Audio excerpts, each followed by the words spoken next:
Hey guys, welcome back to Home Built, and I am down at Wakefield Park today, and we are going to have fun at a track day with the world's ugliest Porsche.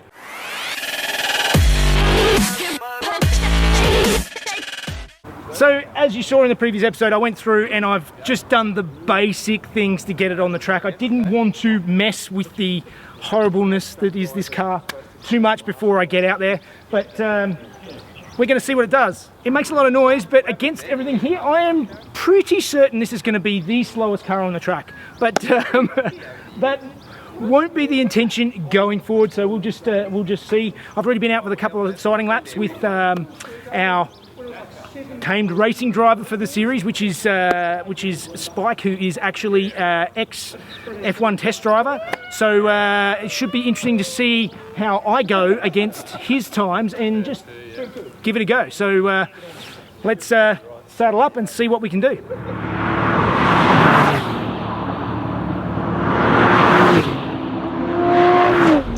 All right, guys.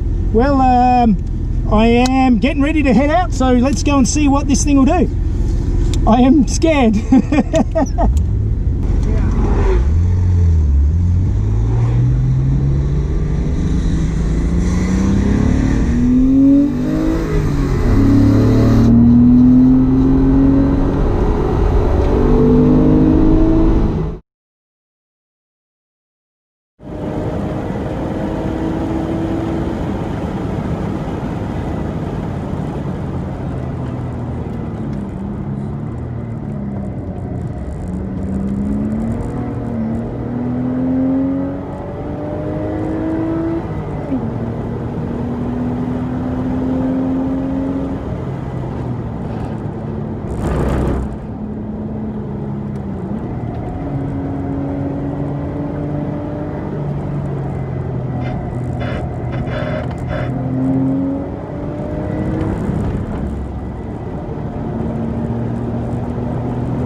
It looks like the brakes really gave up the ghost pretty early there. Definitely killed the fun. Yeah, actually, I was having a lot of fun. It actually is going to be a fun car on the track, I think. It definitely wallows around a lot. It doesn't give me a lot of confidence because of the stability of the car, but when I get it set in the corners, it hangs on, and it's actually it's actually not a bad time. I think from the look of things, I've got the best time was a 1:20, I think, which is not a very fast time for this track. So I think we're going to let it cool down for a little bit, and then we might see what Spike can do in it, and see how we go matching that.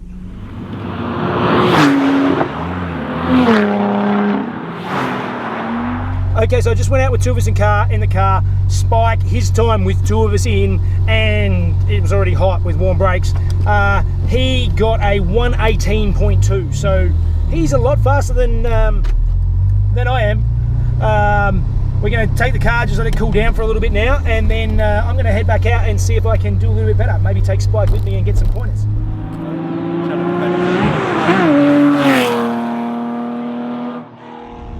Alright, we're going out now with Spike, and he's going to have a look and see how bad my driving is.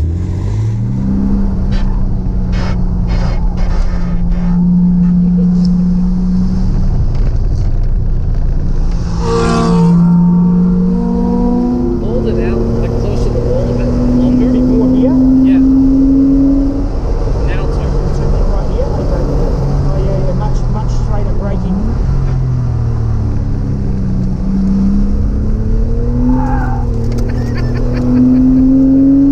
Let go of the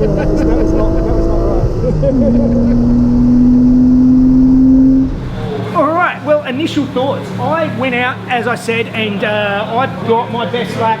I really only got 2 good laps before the brakes started to go, and I got a 120.9. So definitely nothing super fast around this track. I went out with Spike with the 2 of us in the car. His hot lap was a 118.2, so almost 3 seconds faster. So there's more in it, but I'm going to let it cool down a bit, get out there again.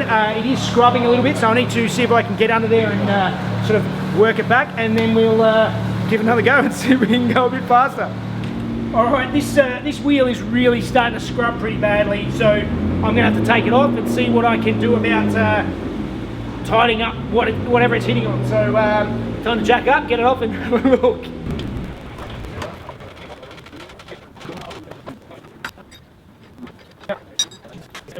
Alright, I don't know how well it's focusing in here, but up here it's actually it's all bright metal. You can see that's where it's scrubbing, so I'm going to see if I can get a hammer and bash it back out. Time for some delicate adjustment.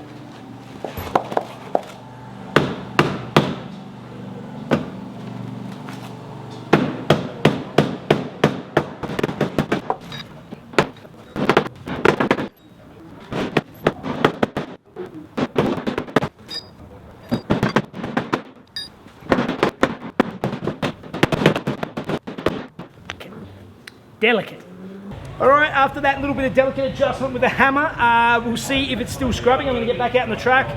Spike has 2 seconds, it's proved that this car can go at least 2 seconds faster. It's having a lot of trouble with the brakes though. There's definitely more time with brakes, and also, like he's saying, on the track at the moment, on the corner, on turn 1 at the end of the straight, the main corner, there's still a river of water straight across the apex, so there's probably a second there on a dry track. So anyway, I'm going to get out and see if I can do a little bit faster, see if I can creep a bit closer to Spike's time. Okay, now we have Spike going out for a drive. Let's see how it goes.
Okay, we're going to go for one last run.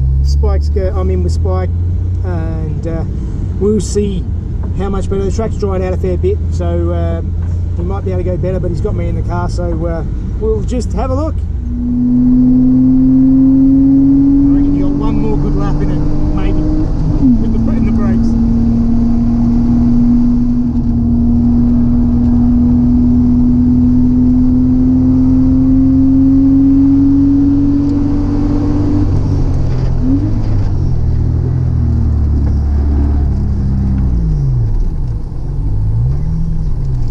Brakes. Your check engine light's flashing. Oh. Well, we couldn't get a quicker lap. We were on the quicker lap, and check engine light came on, so that killed all the fun. So yeah, we'll have to see. All right, that was a really fun day. I'm very happy that I can rub it in Spike's face that I was 0.2 of a second off of his time, but it doesn't really count because there was water on the track when he did it and there wasn't when I did it, or much less. So I think he's got some more time in it. The brakes are really having issues. I think what the issue is that the brake fluid is boiling.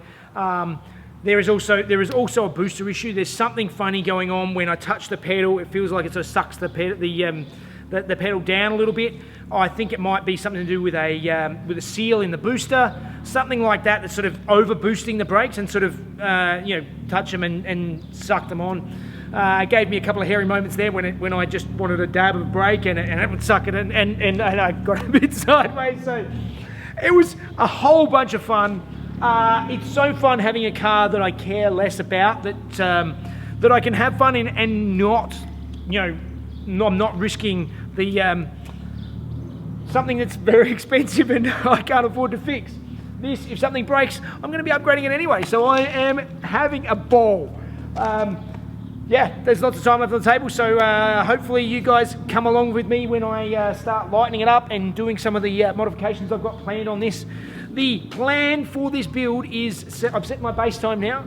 My plan is to actually make this car faster than a GT3. That is my ultimate goal for a lot less money than a GT3. All right, it's not the end of the story. Unfortunately, we're on the trip home and we've broken down, and I don't think it's a good way.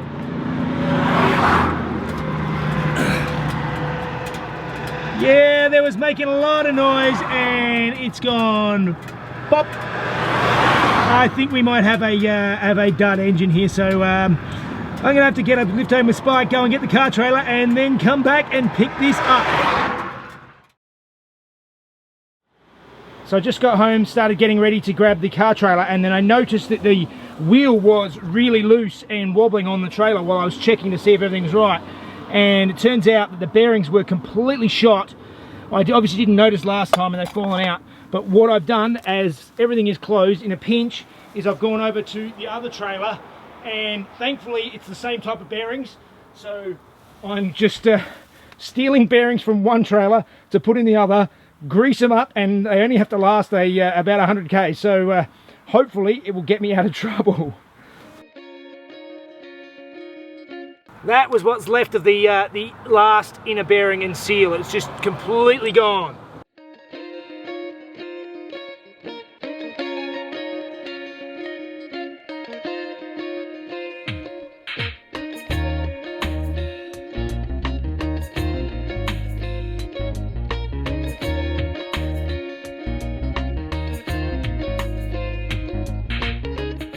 All right, she's on, she's solid. It's, I hope, fingers crossed, it should last 100 Ks. Yeah, it's far from great, but we just got to get by and go and get this car. And I'm going to have to change wheel bearings on the trailer later.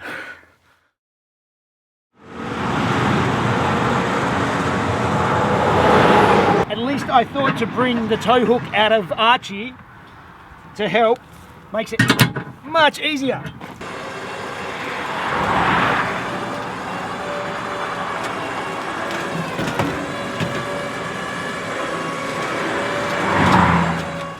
All right, well, it's a couple of days later, and yes, I still haven't brought myself to get Roxster off of the trailer. Yeah, it seems that what's actually happened is when we were leaving the track, there was a bit of a rattle in the under the car. I've had cars that have had the death rattle before, so bearings gone on the bottom end. I think that's obviously what had happened with this, and we got about 5 kilometres down the highway back heading home, and the rattling was getting louder and louder until it got really quiet. And yeah, I think the engine is C-solid, and that was confirmed when I got back to the car. It was a couple of hours later when we actually loaded it up, and as we were pulling it up on the trailer, I noticed all this smoke coming out of the vent on the far side, and yeah, it's because the key in this car, when you put it on, often goes all the way around to start. And I think the engine's C-solid, so the starter motor is just overheating itself and has cooked the starter as well as the engine. So yes, I think Roxster's engine is no more, which is quite disappointing. I didn't expect it to last for ages, but there were still more things I wanted to do before I added power. There's lots of time that can be made up on this car without adding power, and I still haven't confirmed what I'm doing yet, but basically there will not be a replacement 2.5 Boxster engine going in this. That was never the plan. I'm disappointed, as I said. I wanted to go further, but I never really expected this engine to last forever, particularly not with the way it was treated. So I'm not, yeah, it's not really surprising. I'm really happy with my times getting out there on the track. Now, Spike with me in the car was on his way to a very quick lap on that final lap, and just before we got to the main straight, the check engine light came on, and Spike just aborted straight away, went straight down the pit exit and got out of it, which is thank you for that, Spike, but I'm still going to blame the engine on you. Yes, my time being that within 0.2 of a second of Spike, the track was drying up a bit. So yeah, I think there was definitely more. It's definitely got faster and faster because there was so much water on the entry to the main straight and to the sort of the back straight. That's where there's a lot of time on the table. Being able to get the power down early out of those corners was really hampered by that constant water over the track just in those spots during the day. So having a little bit of a dry track has definitely made me look a bit better, which I'm happy about. In any case, yes, we will. Some of the plans for Roxy are going to have to wait, and I'll work out what I'm going to do. But it was a great fun car on the track. It's proved that the platform is good. I definitely think it's going to be much faster when we go back, because we're going to have, whatever we do, we're going to have some more power. But also we'll probably have some decent suspension and work out what's going on with the brakes. And there's a few bits and pieces that are going to make a huge difference to the performance of Roxster. So I hope you guys come along for the ride and join us with that. As always, like and subscribe and all that sort of stuff, and join us on Patreon to watch these videos a day early, ad-free. And of course, if you need parts for any of your Porsches, make sure you check out PorschePartsByJeff.com first to compare prices. All right, guys, see you next time.